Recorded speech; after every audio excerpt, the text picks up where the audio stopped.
여러분, 안녕하세요. 오늘 하루도 수고 많으셨지요? 피곤한 몸 편안히 놓이시고 재미있는 이야기 들으시며 하루를 마무리하시길 바랍니다. 우리가 흔히 쓰는 단어나 속담 중에는 아주 재미난 사연으로 생겨난 것들이 있지요. 오늘 첫 번째 들려드릴 이야기는 그런 재미난 사연 중 하나랍니다. 혹시 평양 황고집이라는 말을 들어보셨나요? 평양 황고집은 고집이 세고 완고한 사람을 비유적으로 이르는 말이랍니다. 이러한 사람을 어째서 평양 황고집이라고 부르게 되었을까요? 오늘 준비한 옛 이야기들도 재미있게 들으시고 편안한 휴식 되시길 바랍니다. 평양 황고집이라. 옛날 평양에 황순순이라는 사람이 살고 있었어요. 황순순은 고집이 세기로 유명하였지요. 그래서 사람들이 황고집이라고 불렀답니다. 어느 날 급한 볼일이 생겨서 서울로 내려간 황고집은 일을 끝내고 다시 평양으로 돌아가던 길에 서울로 내려오는 평양 친구를 만났지요. 이게 누군가?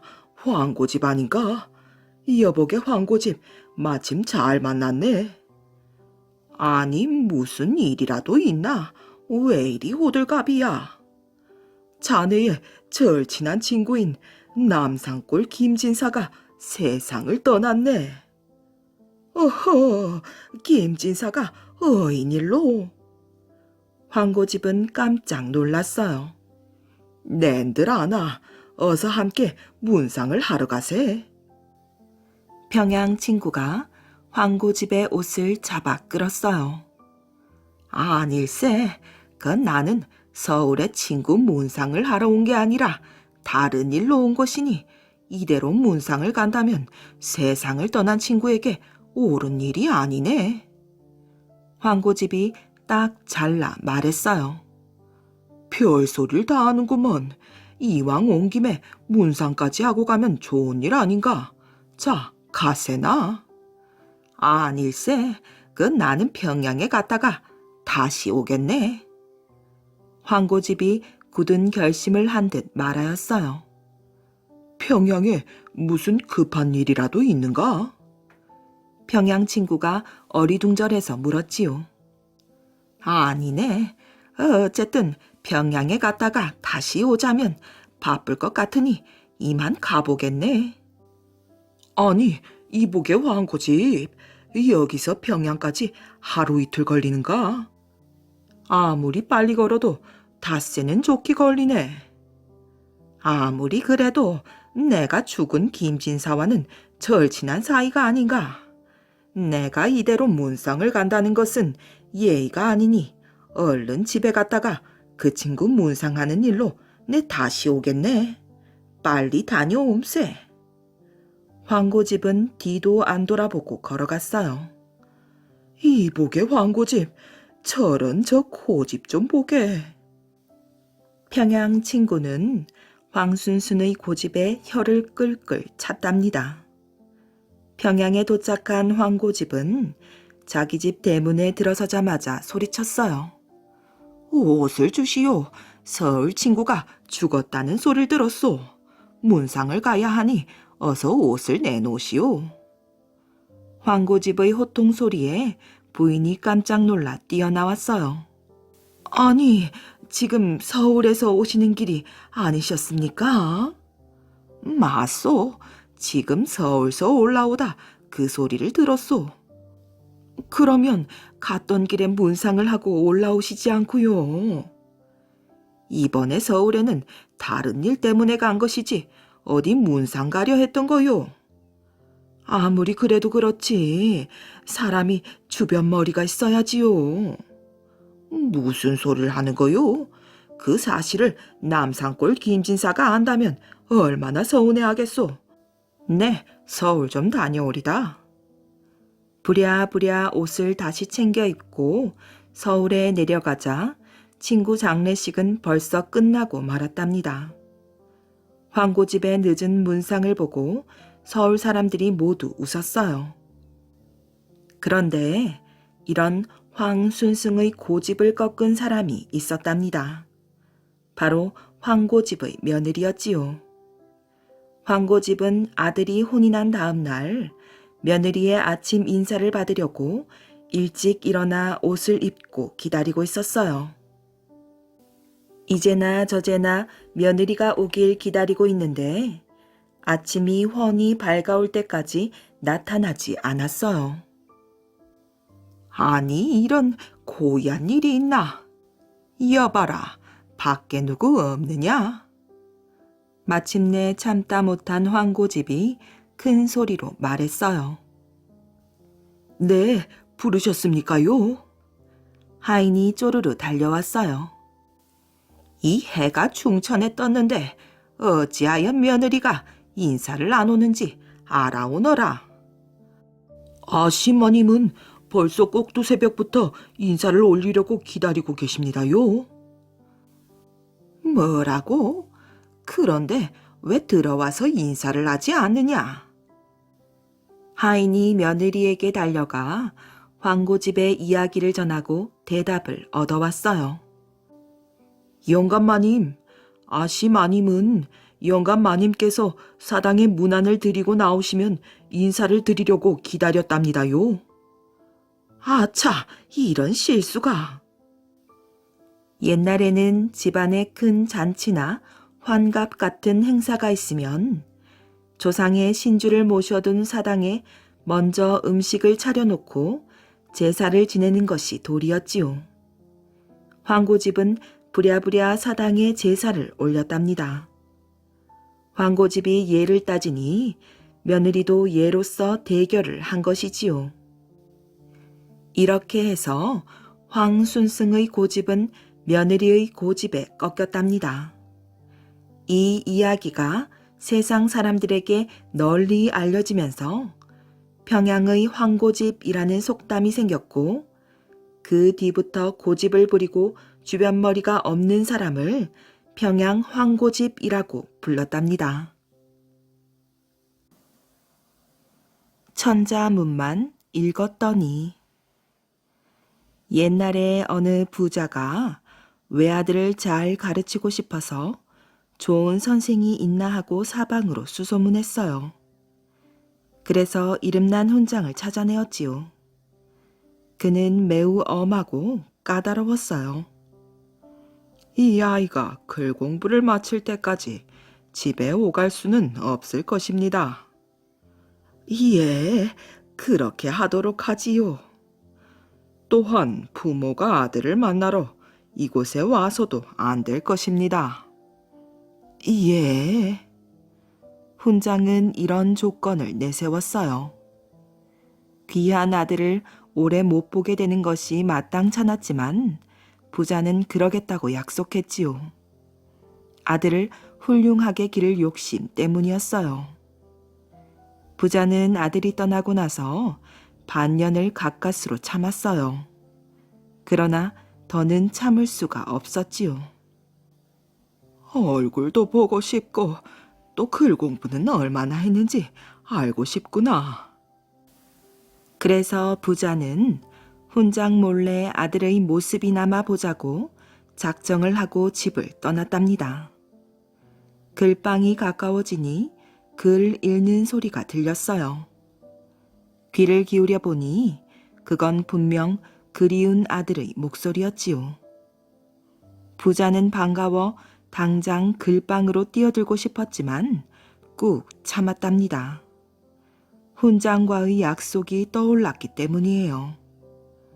공리 끝에 글방의 봉창에 침을 바른 손가락으로 구멍을 내었어요. 그 구멍으로 안을 들여다보았지요. 아들은 훈장 앞에서 글을 읽고 있는데 가만히 들어보니 천자문 읽는 소리였지요. 아니? 부자는 가슴이 덜컥 내려앉았어요. 한 달 남짓하면 뗄 수 있는 천자문을 반년 동안이나 붙들고 있다니.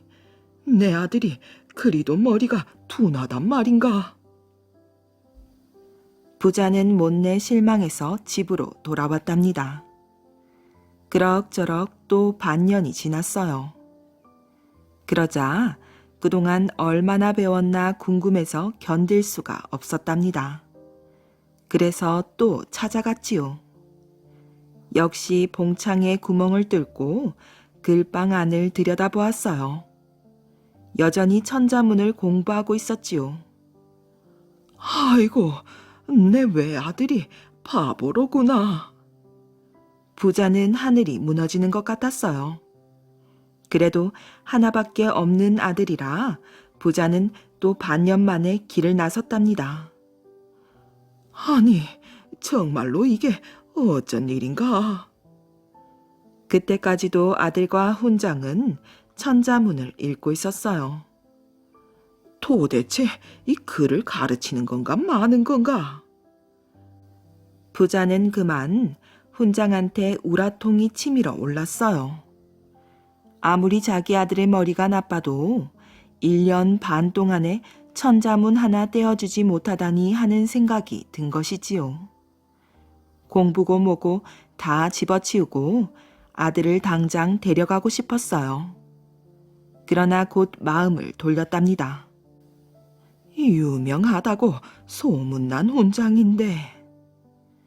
화를 꾹꾹 눌러 참으며 돌아섰지요. 또 반년이 지나 부자는 글방을 찾아갔답니다. 그런데 그때도 아들과 훈장 사이에는 천자문이 펼쳐져 있었어요. 부자는 더는 참지 못하고 글방으로 뛰어들었지요. 훈장에게 그동안 쌓인 분풀이를 하고 아들을 끌어냈답니다. 훈장은 묵묵히 듣고만 있었어요. 아들을 집으로 데리고 온 부자는 천자문을 펼치고 읽어보라고 말했답니다. 그러자 아들은 눈을 딱 감고는 숨도 안 쉬고 외워버렸어요. 이상하다. 그런데 왜 천자문만? 부자는 동몽선습을 폈답니다.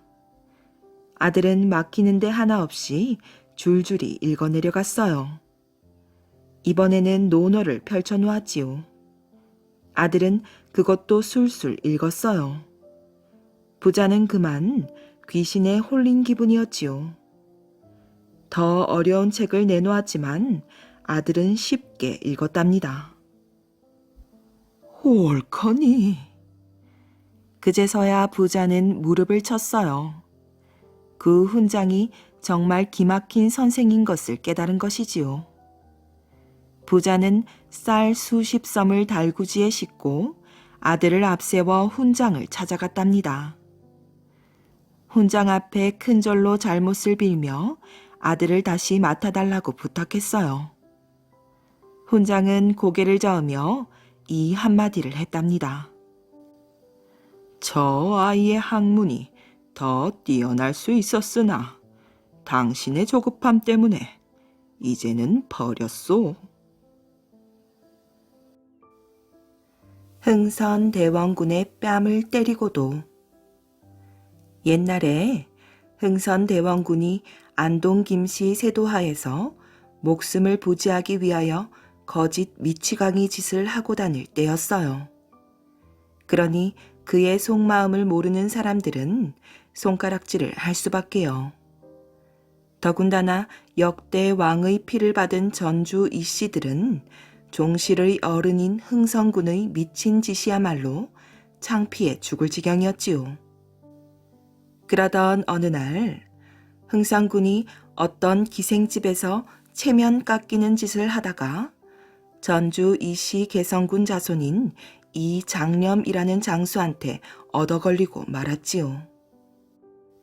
정일품 현록 대부 주제에 이놈아 이게 처신이더냐. 종친 얼굴에 똥칠을 하고 다니다니 오늘 혼 좀 나보거라 하면서 흠씬 두들겨 패니 꼼짝 못하고 얻어맞았지요. 그렇다고 흥선군의 미친 짓이 그칠 리도 없고 안동 김씨 가문을 찾아다니며 구걸을 하다가 궁도령이란 비웃음을 사기도 할 정도였어요. 그 후 세월이 흘러 흥성군의 둘째 아들이 고종이 되니 일약 대원군의 세상이 된 것이지요. 그러니 요직에 있는 고관들이 인사차 앞을 다투어 줄지어 들어오는데 그 중에 이 장염도 끼어 있었지요. 대원군은 이 장염이 드리는 절을 거만스럽게 받으면서 그놈 배짱 한번 좋구나 라고 중얼거리는 거였어요. 그러더니 이윽고 여보게 자네는 이제도 내게 손찌검을 하겠는가? 라고 빈정대는 투로 물었지요. 이 장염은 이 말을 듣고 잠시 아무 말도 하지 못하다가 고개를 번쩍 들더니만 이렇게 대답했어요. 지금이라도 그때처럼 채통에 어긋나는 행실을 하신다면 이 손이 가만히 있지는 않을 것입니다. 이 대답에 대원군은 하면서 빙글에 미소를 짓는 것이었어요. 잠시 대화를 나눈 뒤 이 장염이 일어서 나오자 대원군은 이례적으로 일어나서 방문까지 나와 큰 소리로 여기 금이대장 나가신다 하고 외친 거예요. 이리하여 이 장염은 며칠 후 금이대장으로 임명되어 서울을 지키는 총책임자로서 소신껏 일을 했답니다. 될성 부른 떡잎. 될성 부른 나무는 떡잎부터 알아본다라는 속담이 있지요. 장래성이 있는 사람은 어릴 때부터 남다른 데가 있다는 말이랍니다. 여기서 떡잎은 어린 시절을 가리키지요. 아주 옛날에 있었던 일이랍니다. 새 왕자를 둔 임금님이 있었어요. 어느 날 임금님은 왕자를 불렀지요. 웬일이시옵니까? 왕자들이 달려와서 머리를 조아렸어요. 하나같이 잘생기고 똘똘해 보였지요. 흐뭇한 눈길로 왕자들을 보며 임금님이 말했답니다. 저 앞산 봉우리에 무슨 꽃이 피었는지 궁금하구나. 예쁜 꽃이 피었겠지. 누가 꽃을 한 송이 가져오겠느냐? 임금님은 새 왕자를 차례로 둘러보았어요. 제가 다녀오겠습니다. 첫째 왕자가 대답했어요. 참 믿음직했지요. 저도 다녀오겠습니다. 둘째 왕자도 말했어요. 무척 씩씩했지요. 저도 형님들과 함께 가겠어요. 셋째 왕자도 따라 나섰어요.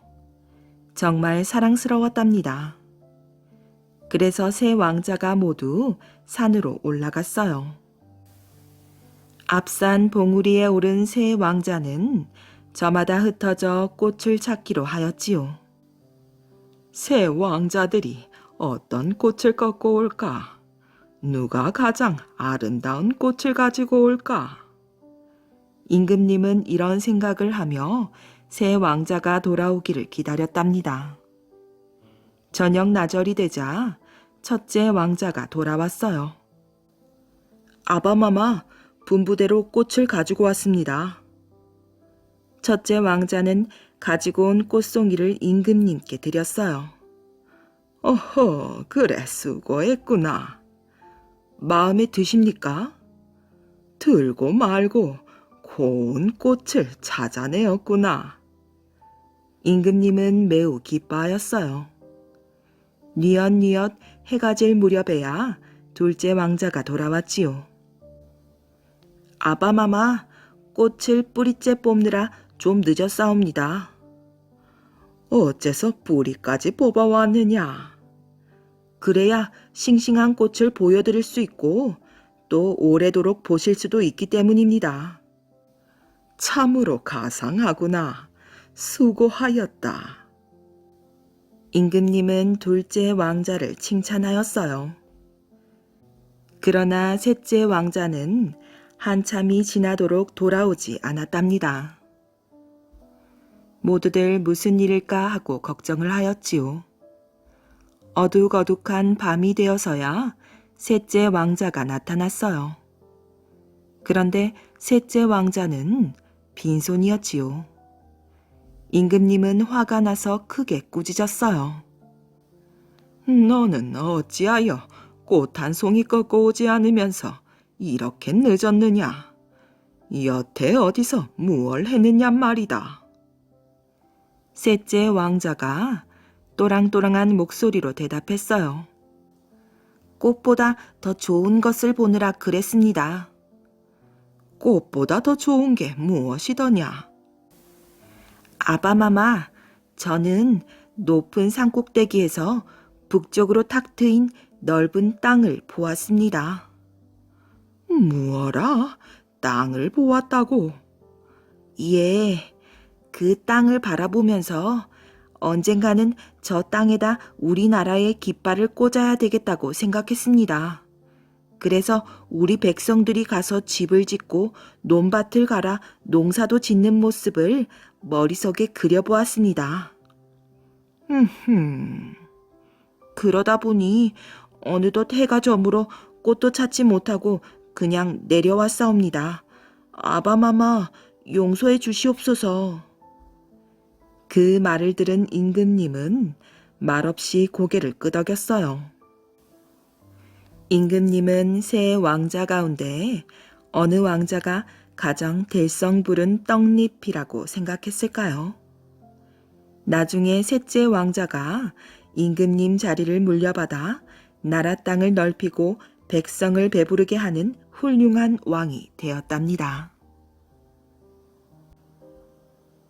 알쏭달쏭 수수께끼. 옛날 옛적에 아주 글공부를 많이 한 선비가 살았어요. 어려서부터 밤낮 없이 책을 읽어서 천자문, 유합, 동몽선습, 명심보감에다 소학, 통감, 사기, 당류를 다 읽고 대학, 중용, 논어, 맹자, 시경, 서경, 주역, 춘추까지 안 읽은 책이 없었다니 참 대단하지요. 이쯤 되니 아는 것 많고 똑똑하기로는 세상에서 둘째가라면 서러워할 판이거든요. 내가 이러고 있을 게 아니라 세상 구경을 다니면서 슬기 겨룸이나 해보아야겠구나 하고 하루는 아예 신들매를 조여매고 집을 나섰답니다. 누가 저보다 글을 더 많이 읽고 아는 것이 더 많은 사람이 없나 하고 여기저기 돌아다니는 거지요. 그런데 어디를 가나 저보다 더 똑똑한 사람은 못 찾겠더래요. 다들 알만한 건 알고 모를 만한 건 모르고 그저 고만고만했지 별나게 슬기로운 사람은 없더란 말이에요. 그러다가 한 번은 어느 산골 마을에 가게 되었어요. 갑자기 소나기가 내리길래 길가 주막집 처마 밑에 들어가서 비를 긋고 있는데 옆에서 조그만 아이가 동생을 데리고 놀고 있더래요. 선비는 할 일도 없고 심심해서 아이들 노는 모습을 지켜보고 있었어요. 동생을 데리고 노는 아이의 모습은 참 똑똑해 보였지요. 너의 나이가 올해는 몇 살이더냐? 그러니까 아이가 동생을 가리키면서 내 나이에서 한 살을 떼다가 죄를 주면 둘의 나이가 같아지고 제 나이에서 한 살을 떼다가 나를 주면 내 나이가 곱절이 됩니다. 이러거든요. 참 맹랑하지요. 도대체 형의 나이는 몇 살이고 동생은 몇 살이란 말인지 얼른 알 수가 없었지요. 선비는 한참 동안을 끙끙 앓으면서 생각한 끝에 겨우 알아내었답니다. 그러고 나서 조금 있으니까 번거지 쓴 사람들 여럿이 말을 타고 왁자지껄 소란을 떨며 들어오더래요. 가만히 보니 말을 탄 사람도 있고 안 탄 사람도 있고 말 한 마리에 두 사람씩 타기도 하고 한 사람이 타기도 하고 이렇거든요. 언뜻 봐서는 사람이 몇인지 말이 몇 마리인지 알 수가 없었어요. 이때 안에서 아이들의 어머니 목소리가 들렸어요. 얘야, 이제 들어오신 손님은 모두 몇이고 말은 모두 몇 마리더냐? 하니까 이 아이가 대답하기를 말 한 마리에 사람 하나씩 타면 15마리가 모자라고 두 사람씩 타면 9마리가 남습니다. 이러더래요. 도대체 사람은 몇 사람이고 말은 몇 마리란 말이지요? 이 선비는 아무리 생각을 해보아도 도무지 모르겠더래요. 책을 그렇게나 많이 읽고 아는 것이 많아도 조그만한 아이가 낸 수수께끼를 못 푸니 이게 무슨 망신이에요. 그래서 그만 슬기 겨름이고 뭐고 다 그만두고 집으로 돌아가서는 그때부터 자신의 지식을 뽐내지 않고 겸손하게 살았답니다. 한 번만 장사. 옛날에 약골이라는 별명을 가진 아이가 있었답니다. 이름이 따로 있었지만 하도 약하여 모두들 약골 약골이라 해대니 그게 이름처럼 되어버린 것이지요. 힘이 너무 없어서 일을 잘 못했을 뿐더러 또래들에게도 놀림을 많이 받았어요. 이 약골아, 어디 덤벼보거라. 나이가 아래인 어린이들도 이렇게 말하였지요. 이렇게 놀리고 달아나도 쫓아갈 힘이 없었답니다. 정말 속상하였어요. 약골이는 기운이 센 장사가 되는 게 소원이었지요. 그래서 큰 마음을 먹고 100일 기도를 하러 깊은 산속에 들어갔답니다. 바위가 처마처럼 생겨 비를 막아주고 나무 그늘이 있어 햇볕도 막아주는 곳에 자리를 잡았지요. 그리고 산신령님께 빌기 시작했어요. 산신령님, 저에게 큰 힘을 주십시오. 약골이는 밤낮으로 꿇어앉아 빌었어요. 비나이다, 비나이다. 저의 소원을 제발 들어주십시오. 한 번이라도 좋으니 힘센 장사가 되게 해주십시오. 열흘, 또 열흘이 지났어요. 100일째 되던 날 밤, 마침내 수염이 하얀 산신령님이 나타났어요. 신령님, 제 소원을 들어주십시오. 오냐, 염려 말거라. 너의 정성이 지극하니 소원을 들어주마. 정말이세요? 그렇다. 산신령님은 이내 어디론가 사라졌어요. 이제야 소원을 이루게 된 약골이는 너무 좋았답니다. 신령님, 고맙습니다. 정말 고맙습니다. 산신령님이 사라지고 나서도 저를 계속했어요. 어디선가 지켜보며 기특하게 여겨 더욱 큰 힘을 주실 것으로 생각했기 때문이지요. 날이 새자 약골이는 서둘러 산에서 내려왔어요. 이젠 아무도 나를 얕보진 못할 것이다. 친구들에게 힘 자랑할 생각을 하며 걸음을 빨리 옮겼답니다. 산길이 끝나갈 무렵이었어요. 내 힘이 얼마나 세졌을까? 문득 이런 생각이 머리를 스쳤지요. 그러자 자꾸 더 궁금해졌어요. 마침 길가에 커다란 바위가 하나 있었지요. 그래, 저 바위를 한번 들어보면 되겠구나. 약골이는 시험 삼아 큰 바위를 들어 올려보았어요. 으짜! 힘을 조금 썼는데도 그 집채만한 바위가 머리 위로 번쩍 올려졌답니다. 약골이는 기뻐서 춤을 덩실덩실 추었어요. 집에 와서 마을 사람들을 불러 모았어요. 아이들은 물론 어른들도 구경 왔지요. 약골이는 이것저것 닥치는 대로 들어 올리려고 했어요. 그런데 이 일을 어쩌면 좋을까요? 아무것도 둘 수가 없었답니다. 어찌된 노릇인지 아까처럼 힘이 나지 않았어요. 전처럼 약골 그대로였지요. 친구들은 손가락질을 하며 비웃었어요.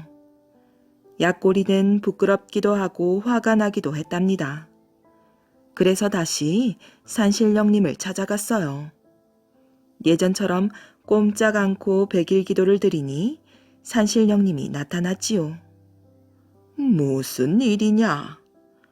산에서는 힘이 셌는데 마을에 가니. 아, 그건 말이냐. 그것은 네가 한 번만 큰 힘을 달라고 하여 내 한 번만 힘을 주었느니라. 예? 결국 약골이는 딱 한 번만 장사로 그치고 말았답니다. 괴팍한 사또 길들이기. 어느 마을에 성미가 불같이 급하고 툭하면 주먹질을 해대는 괴팍한 사또가 있었답니다. 그래서 상대가 누구든 간에 조금만 비위에 거슬리면 주먹을 이리저리 휘두르고 손에 잡히는 대로 마구 집어던지는 게 보통이었지요. 육방 관속들은 하루에도 몇 번씩 얻어맞기 일쑤였고 잠시도 마음 편할 날이 없었답니다.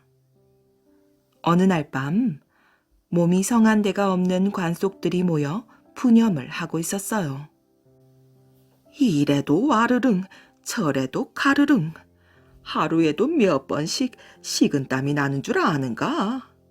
아무리 사또지만 이건 정말 너무하신 것 아닌가? 우리가 왜 지은 죄도 없이 밤낮 얻어맞고 살아야 하는 게야? 이렇게 매일 가슴이 조마조마하고 심장이 벌렁벌렁하며 사느니 그만두는 게 나았겠어. 그럼 식구들은 뭘 먹고 살고? 모두들 어쩔 도리가 없어 땅이 꺼져라 한숨만 쉬었답니다. 그때 통인 하나가 끼어들었어요. 저 이렇게 한번 해보는 게 어떨까요? 통인의 말을 들은 관속들은 모두 무릎을 쳤답니다. 옳거니 그렇게 한번 해보세나. 다음 날 사또가 동원에서 글을 읽고 있는데 우람한 통인 하나가 불쑥 들어왔어요. 아니, 이 무슨 일이? 사또 말이 끝나기도 전에 통인은 다짜고짜 사또의 뺨을 힘껏 후려치고는 재빨리 달아났어요. 아니, 저놈이. 얼떨결에 뺨을 맞은 사또는 분하고 기가 막혀 펄펄 뛰며 소리쳤지요. 저놈 잡아라.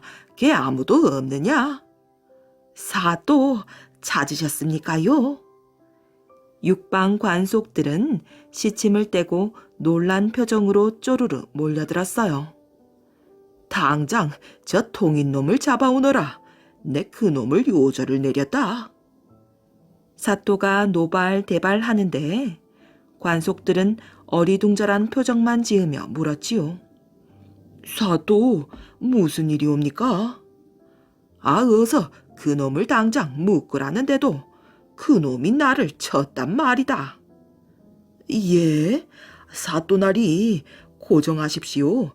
그놈이 죽기로 작정하지 않고서야 어찌 그렇게 엄청난 일을 저질렀겠습니까? 관속들은 고개를 갸우뚱거리며 말도 안 된다는 표정을 지었어요. 뭐야? 글쎄 그놈이 분명히 불쑥 들어와 내 뺨을 쳤다는데도. 사또는 답답하여 눈을 두글두글 굴리며 고래고래 소리를 질렀어요. 그 소리를 들은 사또의 아들이 하인을 불렀지요. 이게 무슨 소린가? 하인은 능청스럽게 말했어요. 아이고 도련님, 큰일 났습니다요. 글쎄 사또께서 헛소리를 하시지 뭡니까? 뭐야? 사또의 아들이 놀라 달려가 보니 사또가 실성한 사람처럼 이리 뛰고 저리 뛰며 악을 쓰고 있었어요. 아버님, 고정하십시오. 뭐라고? 통인놈이 나를 때렸는데 나보고 고정하라. 그러고도 내 놈이 내 자식이더냐. 사또는 더욱더 날뛰며 아들까지 후려쳤어요. 아이고, 여봐라. 어서 의원을 불러라. 아들은 사또가 실성한 것으로 여겨 다급히 말했답니다.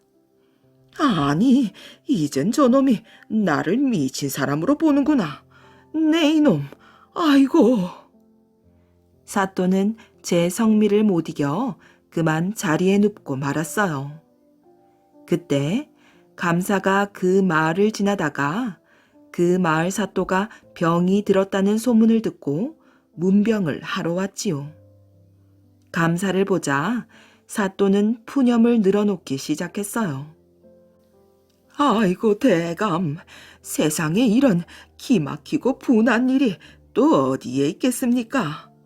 글쎄 벌건 대낮에 통인놈이 제 뺨을 때리지 뭡니까?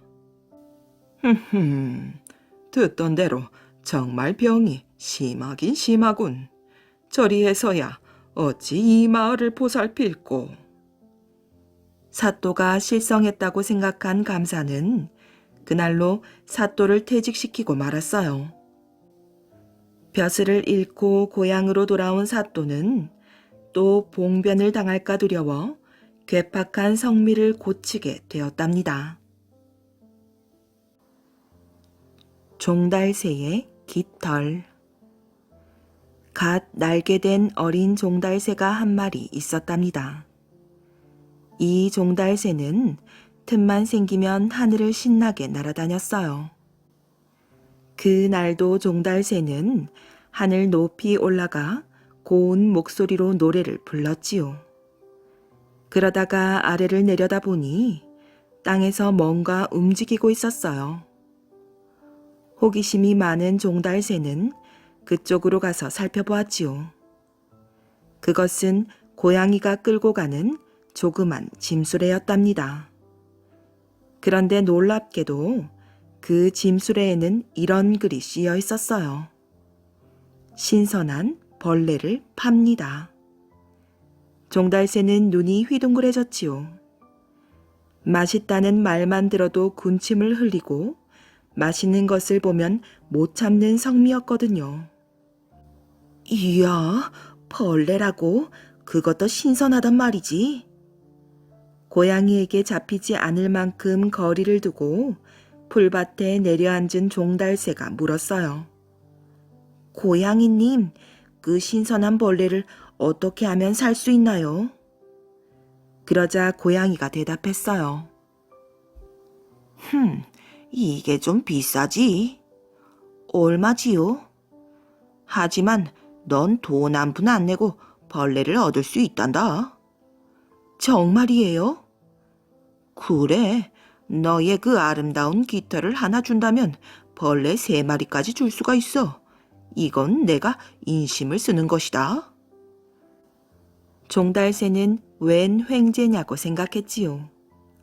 얼른 날개 깃털을 하나 뽑아주고 그 벌레와 바꿨답니다. 그래서 그 벌레를 냠냠 맛있게 먹었어요. 깃털이 하나쯤 없어져도 날아다니는 데는 아무런 지장이 없었으니까요. 하늘로 올라가려던 종달새는 맛있는 그 벌레가 더 먹고 싶어 견딜 수가 없었답니다. 종달새는 다시 풀밭으로 내려앉았어요. 겨눈질로 종달새가 하는 꼴을 다 훔쳐보면서도 고양이는 모르는 척 수레를 끌고 갔지요. 고양이님. 종달새가 고양이를 불러 세웠어요. 왜 그러시나? 고양이가 멈춰섰지요. 아, 벌레를 더 달라고? 그러면 내가 손해인데. 에라, 선심을 쓰는 김에 좀 더 쓰지 뭐. 얘따 가져가거라. 깃털이나 뽑아주고. 고맙습니다. 이번에는 깃털 2개를 주고 벌레를 샀답니다. 종달새는 벌레를 다 먹고 하늘로 올라갔다가 다시 내려왔어요. 그리고 또 깃털을 뽑아주고 벌레를 샀지요. 이렇게 하기를 몇 번이나 되풀이했답니다. 고양이는 그럴 적마다 종달새의 나는 모습을 유심히 살폈어요. 종달새는 날개를 파닥거렸지만 이젠 나무 위에까지도 겨우 날았답니다. 점점 힘들어하는 것이 눈에 띄었어요. 고양이는 그럴수록 조금만 더 하며 기다렸지요. 너 왜 그러느냐? 일부러 넌지시 물어보기도 했답니다. 배가 너무 불러서 그런가 봐요. 그렇지만 벌레가 너무 맛있어요. 종달새는 그 뒤에도 계속해서 깃털을 뽑아 벌레와 바꿔 먹었어요. 이젠 날지도 못하고 땀만 뻘뻘 흘렸답니다. 그 기회를 놓칠 고양이가 아니지요. 이놈! 마침내 고양이가 종달새를 덮쳤어요. 종달새는 꼼짝 못하고 잡혔지요. 날개 깃을 너무 뽑아버려 하늘로 날아오를 수가 없었기 때문이에요. 살려주세요. 종달새가 사정했어요. 그러자 고양이가 비웃었답니다. 그깟 깃털이 나에겐 무슨 쓸모가 있다고 애써 잡은 벌레와 바꾸겠느냐? 그건 다 너를 잡아먹기 위해서였단 말이다. 맛있는 벌레를 먹는 재미에 빠져 생각 없이 자꾸만 깃털을 뽑아주었던 종달새는 이렇게 해서 비참한 최후를 맞이하고 말았답니다.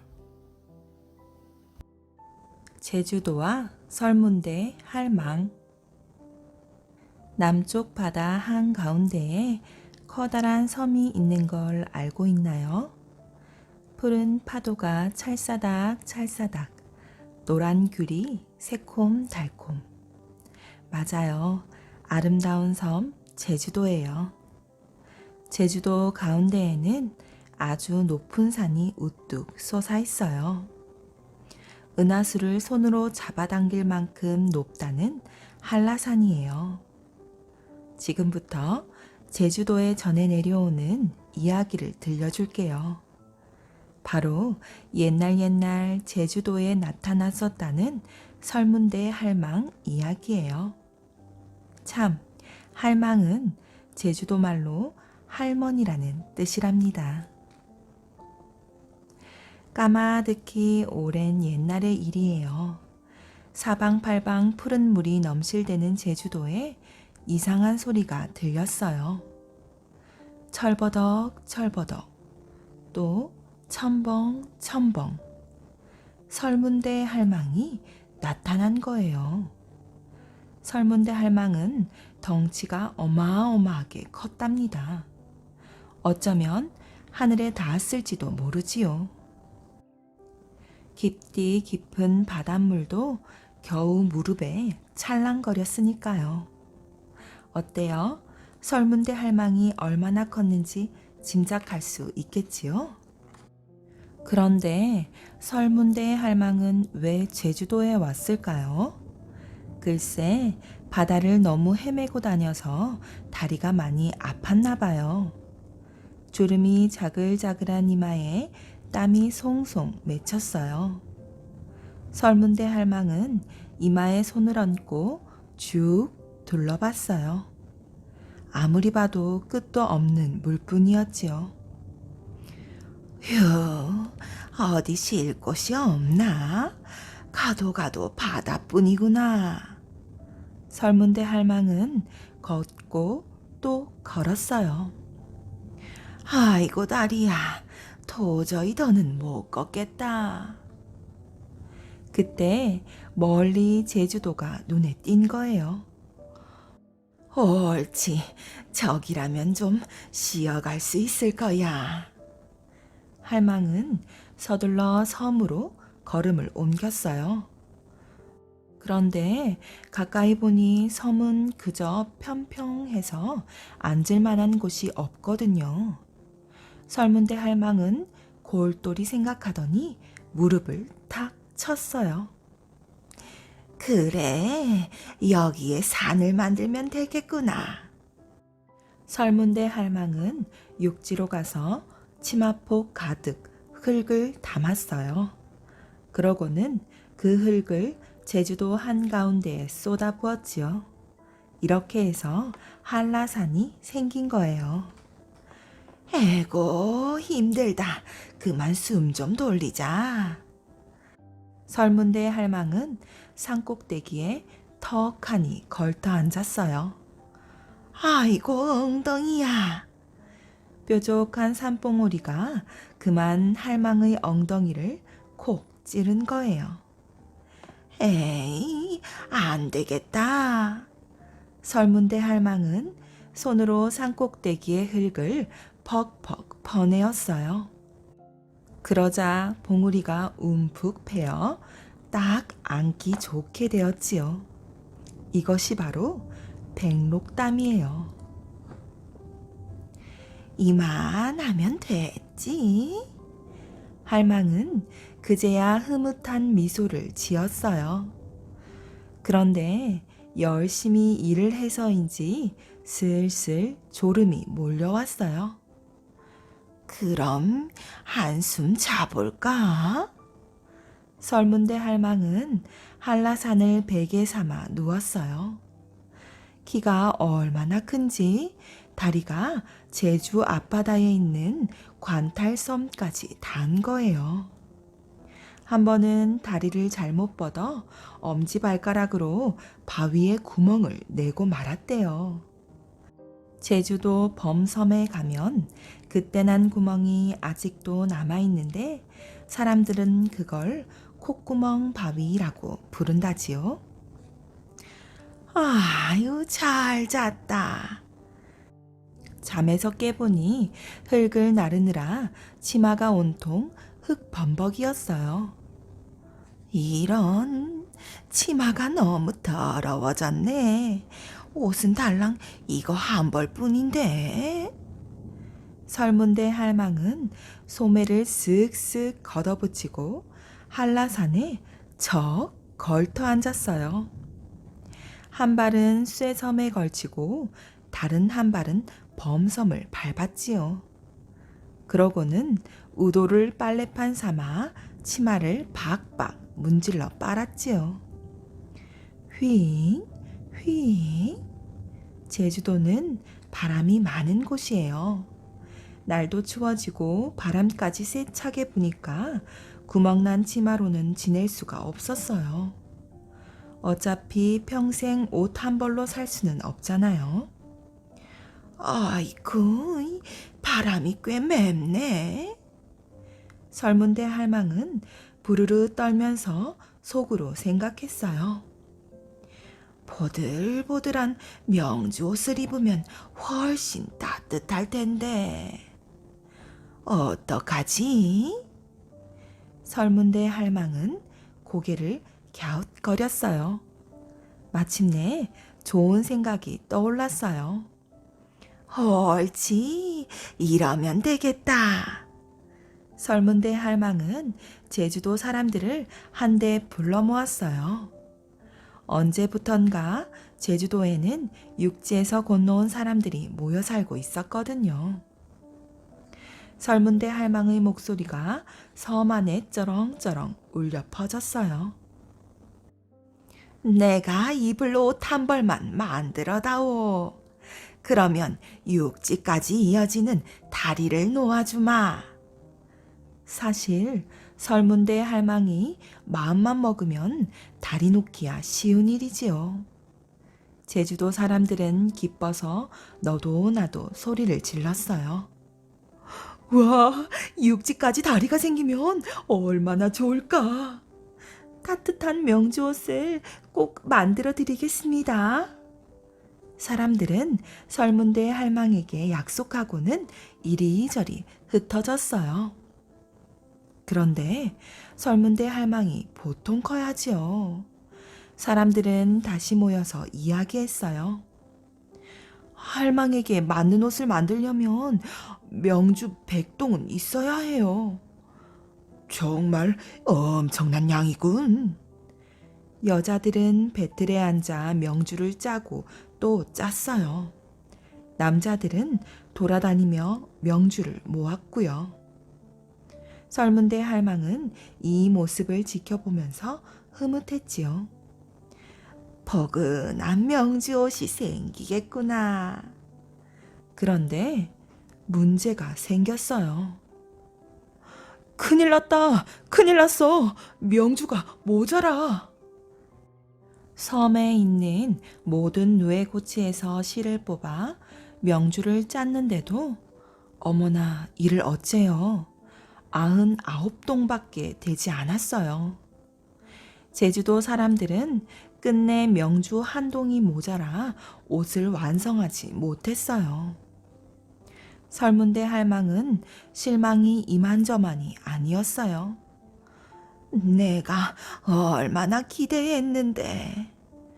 할망은 다리를 놓던 바위를 바다에 풍덩 던지고는 어디론가 훌쩍 떠났어요. 그 뒤로 아무도 설문대 할망을 보지 못했대요. 설문대 할망이 놓으려던 다리는 어떻게 되었을까요? 제주도 바닷가에 가면 엉장매라는 띄엄띄엄 놓인 바위섬들이 있는데 그것이 할망이 다리를 놓으려던 흔적이라고 해요. 참, 설문대 할망의 또 다른 이야기도 있어요. 사실은 설문대 할망과 설문대 하르방이 부부였다는 거예요. 설문대 하르방도 설문대 할망처럼 엄청나게 큰 거인이었대요. 한라산보다 더 컸다니까 둘은 천생연분이었겠지요. 설문대 할망과 하르방은 바닷가에서 고기잡이를 하며 살았어요. 설문대 할망은 아들을 500명이나 낳았는데 한라산에 있는 500장군 오름이 설문대 할망의 아들들이라지요 아마. 500장군 오름은 사람처럼 생긴 500개의 바위예요. 제주도에는 설문대 할망이 밥을 지을 때 솥을 걸었다는 바위도 남아있어요. 아마도 500명의 아들을 먹일 죽을 끓였을 거예요. 제주도에 가면 설문대 할망을 만날 수 있을까요? 혹시 누가 알아요? 또 언젠가 제주도에 설문대 할망이 나타날지요.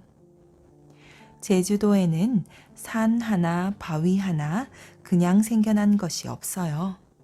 다 설문대 할망이 손수 만들어 놓은 거예요.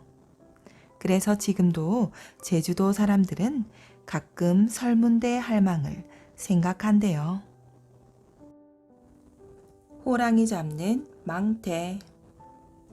옛날에 어떤 총각이 부모도 없이 혼자서 농사를 짓고 살았는데 논밭 한 떼기 없이 남의 땅을 부쳐먹고 살았지요. 제 땅 가지고 농사를 지어도 관가에 이것저것 떼이고 나면 먹고 살기 빠듯한데 항차 남의 땅을 부쳐먹으니 뭐 남는 게 있을까요? 입에 풀칠하기가 바빴지요. 그렇게 몇 해 고생을 하다가 보니 농사 짓는 게 진절머리가 났어요. 에이, 이러고 사느니 차라리 떠돌이 보찜 장사나 하고 사는 게 낫겠다. 이렇게 생각하고 그 길로 집을 나섰지요. 그런데 막상 나서보니 갈 곳이 있어야지요. 여태 땅만 파던 농사꾼이 장사 내막을 알 수 있나요? 그래서 무작정 여기저기 떠돌아다니다 보니 몇 푼 안 되는 노자마저 바닥이 나서 참 처량한 신세가 되었어요. 그렇게 돌아다니다 보니 하루는 산속에서 날이 저물었어요. 이리저리 쉴 곳을 찾다 보니 마침 그 깊은 산중에도 불이 빤한 집이 있었어요.